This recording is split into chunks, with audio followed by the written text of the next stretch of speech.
Também falou Flamengo, né?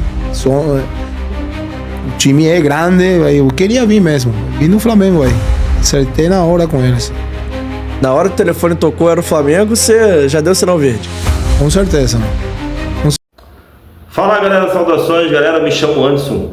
Eu tenho aqui um vídeo muito top, né, do Gamarra. Gamarra foi um baita de um zagueiro, né? Zagueiro paraguaio, jogou muito no Flamengo, jogou muito no Corinthians e jogou em outras equipes também do Brasil e da Europa, né? Veio trazer aqui a entrevista deles. Pedi para você se inscrever no canal e deixar o like para fortalecer, valeu? Vamos à entrevista. Rapidinho de Flamengo? Vamos. Que aí eu vou ter te perguntar do Flamengo de hoje em dia, vou ter te perguntar dos zagueiros, mas eu quero que primeiro você conte como é que foi sua chegada no Flamengo, quando você saiu do Atlético de Madrid, e como é que foi essa negociação. Foi uma negociação fácil? Quando tocou o telefone falando que era o Flamengo, você já aceitou de primeira? Porque você tinha lá esse momento desse imbróglio com o Atlético de Madrid, e se você queria sair, enfim, como é que foi essa negociação para chegar no Flamengo? Foi o primeiro time que te procurou? E uma dúvida importante, o Corinthians chegou a te procurar na época para você voltar do Atlético pro Corinthians? Não, o Corinthians não. O Corinthians não me procurou aí, não. Mas você ficou magoado com isso? Não. Não, porque eu acho que muitas vezes é um erro tu voltar no time onde tu foi ídolo, voltar de novo, não todas as vezes dá certo. Não é tão fácil assim, porque a maioria tu vê que foi ídolo no time, depois jogou na Europa, jogou em qualquer outro time, volta e o pessoal sempre está esperando a mesma coisa e os anos passam e a coisa não é igual nunca, né? Eu fui procurado pelo Flamengo, meu procurador me falou que tinha um time aí, tinha um Flamengo. Se o Flamengo, acho que na época tinha patrocinador aí, não sei qual era, e que se eu queria vir, e eu falei para ele com certeza, né, que o time tinha caído lá na segunda divisão. Muitas vezes assusta, né, tu saber que vai jogar em outra categoria, né, não é nada fácil. E eu também falou Flamengo, né, o time é grande, eu queria vir mesmo, eu vim no Flamengo aí. Acertei na hora com eles. Na hora que o telefone tocou, era o Flamengo, você já deu sinal verde? Com certeza, mano. Com certeza, e ainda na época que os presidentes prometiam as coisas que eram absurdas, né? Na época, e tu nunca recebia, né? Isso era normal no Flamengo. E como é que foi sua chegada no Flamengo? Como é que foi? Você chegou, já se ambientou fácil ao time? Se ambientou fácil ao Rio de Janeiro, que foi sua primeira passagem aqui pelo Rio?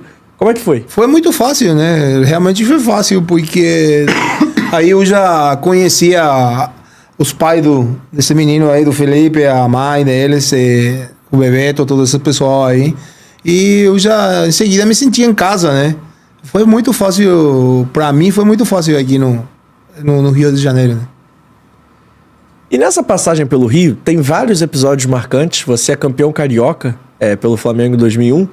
Mas eu queria te perguntar o seguinte, porque assim, você saiu de um Corinthians, que tinha lá Corinthians, Palmeiras, mas assim, brigava muito de igual para igual.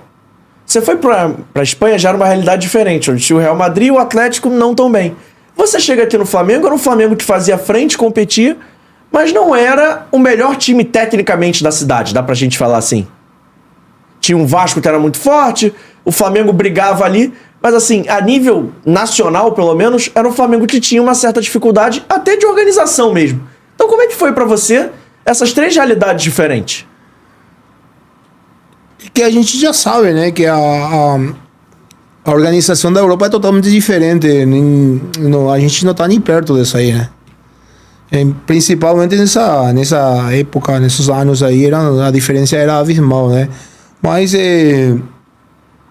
o Flamengo sempre contratou bons jogadores, né? A gente tinha um bom time, acho que se tu vai olhar, eu me lembro, nós tínhamos um time aí, na época que tava o Pet, tava o Capetinha, tava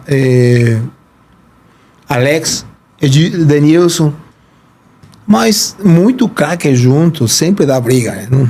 Nunca dá certo, né? E a organização era diferente, né? O Flamengo estava naquela época que estava muito bagunçado, principalmente a parte administrativa do Flamengo, né? Porque o torcedor sempre foi apaixonado, o torcedor sempre acompanhou e Para mim, essa era a grande diferença na época com outro time, né? Porque eu já tinha jogado em São Paulo e eu sabia a diferença que tinha, né? E como é que foi reencontrar o Carpegiani aqui no Flamengo? Pra você, especialmente. Não, eu não peguei mais o Carpegiani. Ah, não? Você chegou depois, desculpa. Que tá aqui, é que eu tava lendo aqui o time, ele foi treinador numa época, mas ele sai antes de você chegar, verdade. Mas você pega um time no Flamengo que tinha muito jogador bom na defesa também. Tinha Gamarra, tinha Júlio César, tinha Klemer. Inclusive, como é que era essa disputa pra você? E na lateral esquerda tinha um cara que era especial, que era o Atirson. Como é que foi ver o Atirson no Flamengo? Ele era diferente mesmo, assim? É um lateral que hoje em dia não tem mais? E é lateral diferente, né? Um lateral de ofício mesmo, um lateral com... Um lateral que sabia jogar, né? Que ele atacava muito bem, um cara muito bom. Era totalmente diferenciado, que atualmente eu acho que carece o futebol brasileiro e o futebol no mundo inteiro, né? E você falou do Denilson, atacante. Denilson viria a ser pentacampeão do mundo em 2002. Como é que foi a passagem dele pelo Flamengo na sua visão? Você imaginava que o Denilson ia ser esse cara que ia chegar a ser campeão do mundo, ia ser esse cara que ia ter esse sucesso todo, assim? Porque ele chega no Flamengo bem jovem, né? Sim, mas ele sempre foi o craque, né? Eu já tinha enfrentado ele jogando no São Paulo, né? Só que, como eu te falo, né? O Flamengo era um time que se tu ganhava do Vasco, já parecia que tu ganhava já o campeonato do mundo, né? Era só ganhar do Vasco, não tinha que perder para o Vasco, né? Depois já tu podia perder com qualquer um. Era mais ou menos desse jeito que a diretoria mesmo mostrava para o jogador, né? E se você vê o meio campo que a gente tinha, o ataque que a gente tinha, era para ganhar de qualquer time. Só que não era um time organizado, né? Por isso que o pessoal que... Eu me lembro...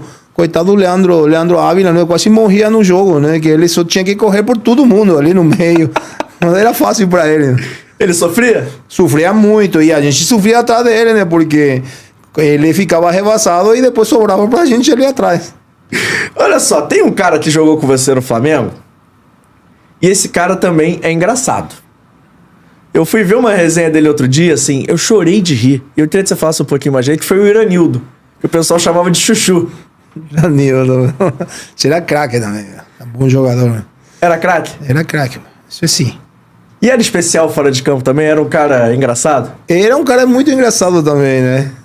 Que cada time sempre tem um personagem no time, né? Sempre aparece um que é mais simpático que o outro, né? E esse fazia a diferença também.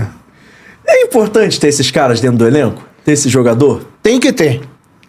Pra tem que ter para dar uma... muitas vezes muito sério também não dá para levar tudo, né? E tem que ter aquele cara que quebra esse gelo aí que tem no meio, né? E como é que era ter o Beto no time? Porque o Beto era um cara diferente também, assim. A gente tá falando de Alex, tá falando de Pet. O próprio Iranildo jogava no meio, mas era um meio que era concorrido ali, né? O Denilson também jogava de vez em quando de meio. E ainda tinha o Beto pra fazer essa função. Como é que era essa convivência com ele? E era craque também? O Beto era craque, mano. O cara que realmente também marcava a diferença, né? O cara muito forte, o cara que chegava muito, marcava muito bem e acompanhava muito bem o ataque, né? Era o cara diferente. Galera, vocês acompanharam aí o Gamarra, né? O zagueiro paraguai, né? Que hoje é aposentado, jogou muito, né? No Flamengo, jogou muito no Corinthians, foi ídolo do Corinthians, foi ídolo do Flamengo, que jogou também na Europa, né? E jogou muito no Paraguai, né? E ele hoje está aposentado, né? Contando aí a sua versão, né? O que aconteceu aqui no Flamengo. E isso que é importante. Galera, tô indo lá. O vídeo é curto, né? Para não alongar muito. Pedir sua inscrição e seu like. Valeu. Isso aqui é Flamengo. Valeu. Fui!